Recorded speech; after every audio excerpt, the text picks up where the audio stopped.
Chapter 10 is all about solids and liquids, so you can kind of guess what the next chapter will be.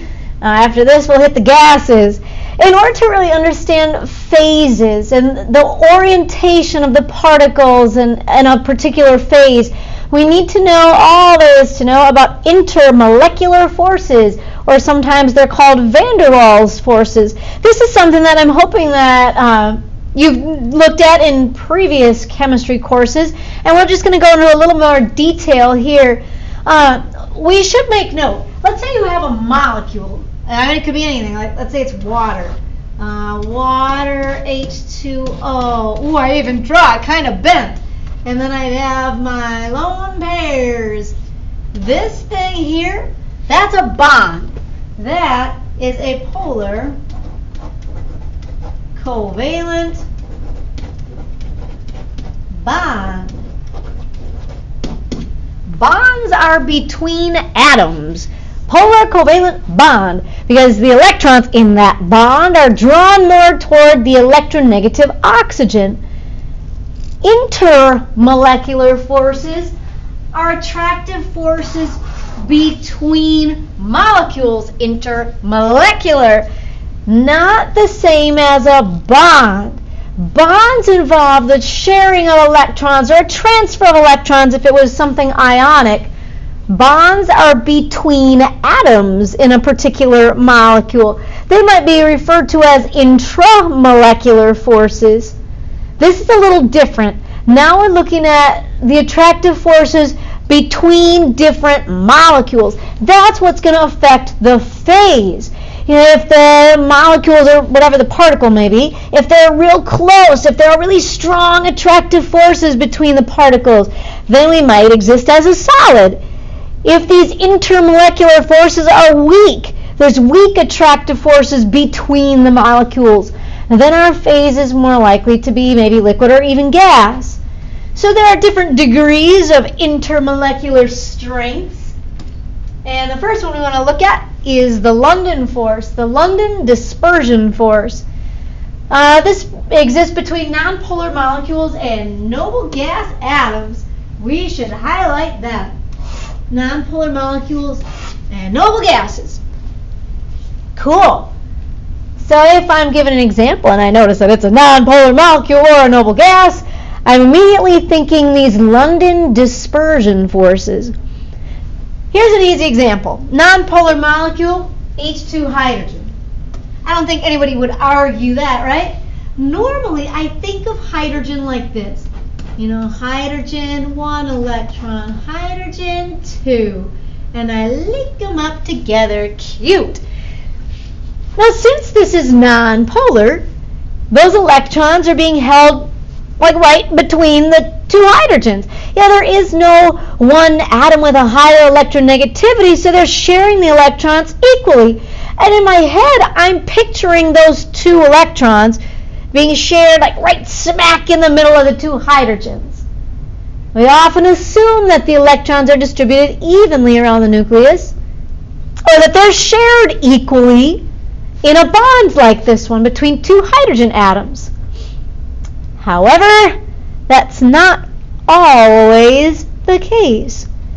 London dispersion forces occur when there's this momentary or temporary non-symmetrical distribution of electrons around the nucleus of a particular atom, or maybe these electron pairs in a bond.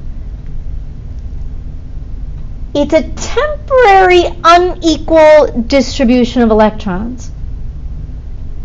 Or sometimes you'll see this, and I do like this term, a temporary dipole or an induced dipole. Remember that term dipole? Dipole meant that there was one part of the atom or molecule that was slightly positive, partially positive, and the other part of the molecule or atom was partially negative, a partial positive, a partial negative. Dipole. Well, if you have something that's a polar bond or a polar molecule, let's say again it's water, hydrogen bonded to oxygen, that oxygen always has a higher electronegativity, And he's always drawing on the electrons. So it's not a temporary dipole, it's a permanent dipole. That hydrogen-oxygen bond would always be polar. This London force involves a temporary or a momentary dipole. Here's the deal. Let's say I have an atom with more than just one electron. Normally, I think of those electrons as being evenly distributed around the nucleus. And I get it that the electrons are free to move about their orbitals. But over time, I picture that, they would be evenly distributed around the nucleus. Or like in the hydrogen-hydrogen molecule. I picture those two electrons being shared right smack in the middle of the two hydrogens.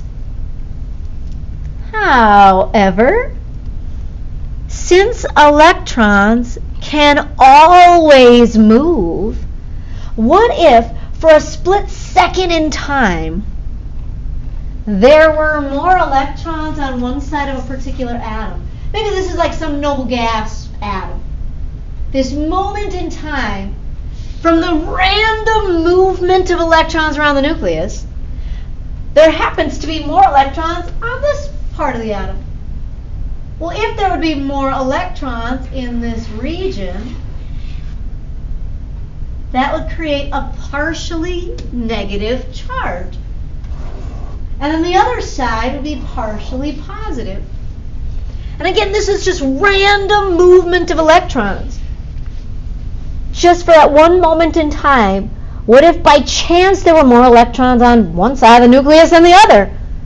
Well, for that moment in time, the side of the atom with more electrons would become partially negative. Same thing kind of happens in a molecule. Let's say I have the two electrons being shared between the two hydrogens. And again, those electrons are free to move. Now, 99% of the lifespan of these electrons would probably put them right smack between the two hydrogen atoms. But what if just for that moment in time, the electrons really were like a little bit closer to this hydrogen than the other hydrogen? What if they weren't right in the middle of the two hydrogens because electrons can move? Well, for that moment in time, this end would become partially negative and this end of the molecule partially positive. The side with the electrons would be a little negative and without would be a little positive. And if that were the case, now let's say I have a couple noble gas atoms that are all kind of close to each other. Well, if noble gas atom A has this temporary dipole, where for this moment in time I have a partial negative and a partial positive, it kind of induces a dipole in a neighboring atom.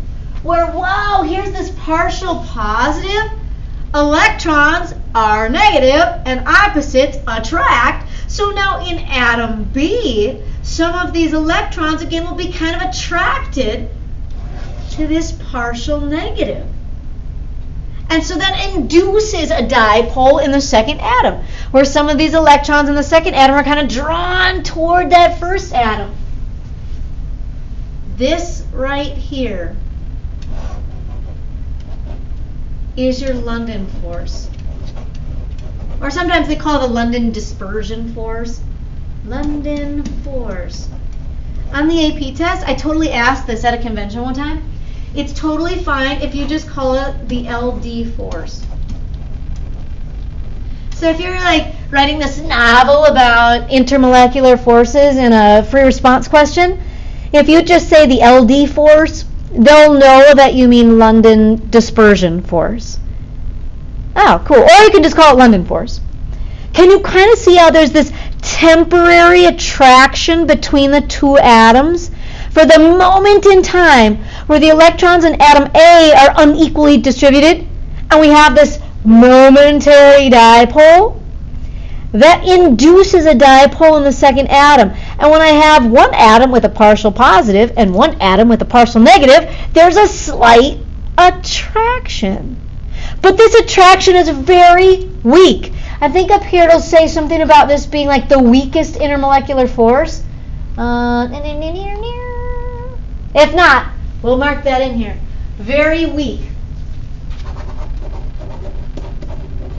Weakest intermolecular force. Because of this, it's temporary. It only lasts for a moment in time. Just that split second in time where the electrons are randomly distributed a little off. They're not evenly distributed around the center. For that moment in time where there's an induced dipole, that's where we'll find a little bit of attraction. So you can kind of see that if this is a weak attractive force between particles, this is often with gases, sometimes liquids.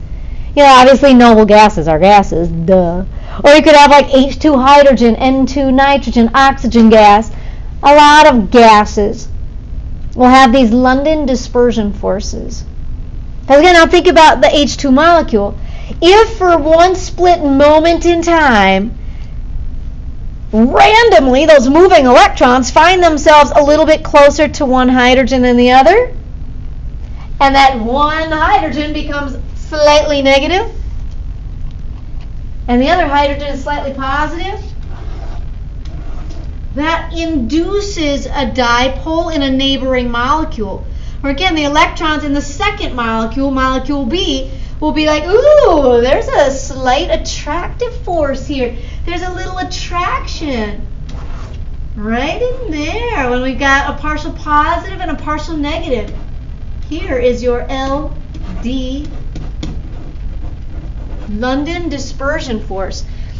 This weak attraction between particles that have a temporary dipole, just caused from the random unequal distribution of electrons, moving electrons, just randomly by chance, they're not distributed evenly around the nucleus. Now again, 99% of the time, the electrons are evenly distributed around the nucleus, which is why this is such a weak attractive force. Now we should make one other note, that these London forces, LD forces, are present in all particles. Actually, I should even say like between. Oh, I like that better. These will be present between any kind of particle. With non-polar molecules and noble gas atoms, it is the only intermolecular force. It's the only option for intermolecular forces between non-polar molecules and noble gas atoms. But as we'll find as we start looking at other options, this concept of a London force is present between all particles, because this can always happen where randomly the electrons, the moving electrons, are just not distributed evenly around the nucleus. There's always this chance that there's London forces in any kind of a molecule. But it's the only intermolecular force between nonpolar molecules and noble gas atoms, because there is no other dipole. There is no other attractive force. The only option is this temporary attractive force from an induced dipole. Now, other things we should mention: as the number of electrons increases, the polarizability, holy buckets, is that a word? Polarizability of the atom or molecule increases. I'm going to put that in here. This could be atom or molecule. We're going to look at some different molecules in the lab, some different non-polar molecules. One of the ways that we'll rank the strength of the London forces is by looking at the amount of electrons in the particle. Cross this off. I don't like this. Now, I get it. The atomic number indirectly is the number of electrons. But don't talk about atomic number when you're trying to explain the strength of London dispersion forces between two different atoms or molecules. Here's the deal. Let's look at noble gas atoms. Hydrogen. Not hydrogen, helium. Hello. Helium only has 2 electrons. And those 2 electrons are obviously negative, so they're going to repel. So like 99% of the time, I'm probably going to find those 2 electrons pretty far apart. 180 degrees apart from each other. Spinning around in their little s orbital. But now let's say you get a bigger atom with more electrons, like xenon or radon. Now xenon has 54 electrons.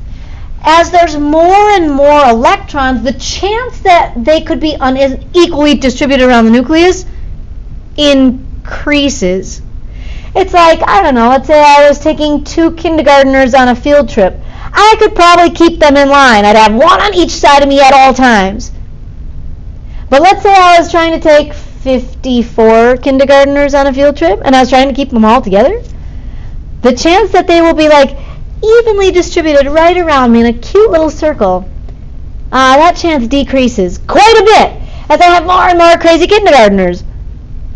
I guess in this case we could kind of compare kindergartners to electrons. The more electrons you have, the greater the chance that they could be unequally distributed around the nucleus. So I'm not going to count 54, but what if I had like electron, electron, electron, electron, electron. Here's a whole bunch of electrons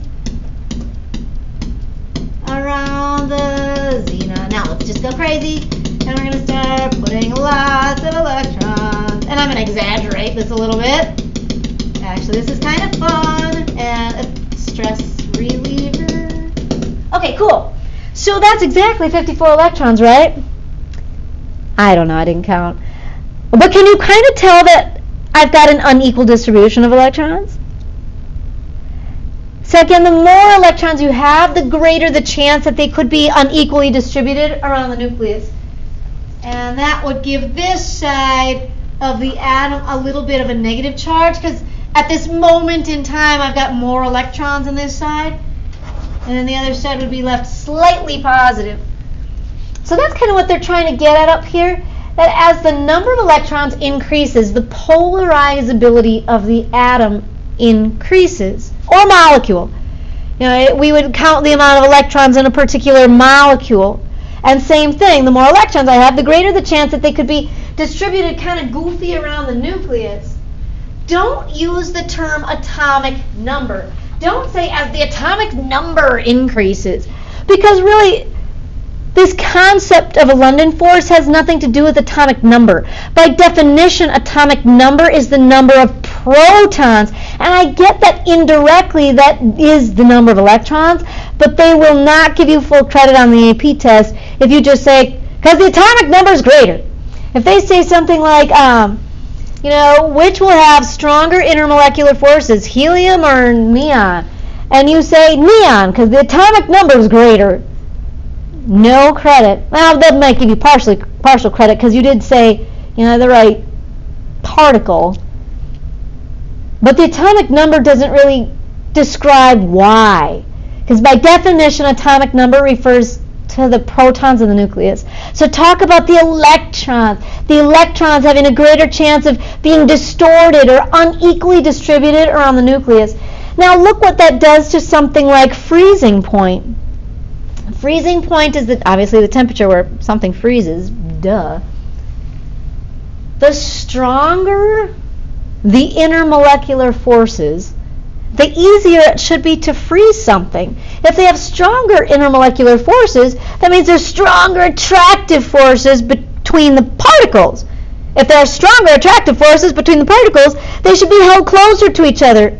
Now it kind of seems weird to talk about freezing point for like noble gases. I don't normally think of having a chunk of like solid neon, because I didn't look at how low these freezing temperatures are. But do you see how like xenon has kind of like the highest freezing point? Meaning it should be the easiest to freeze neon, because it should have the strongest London forces.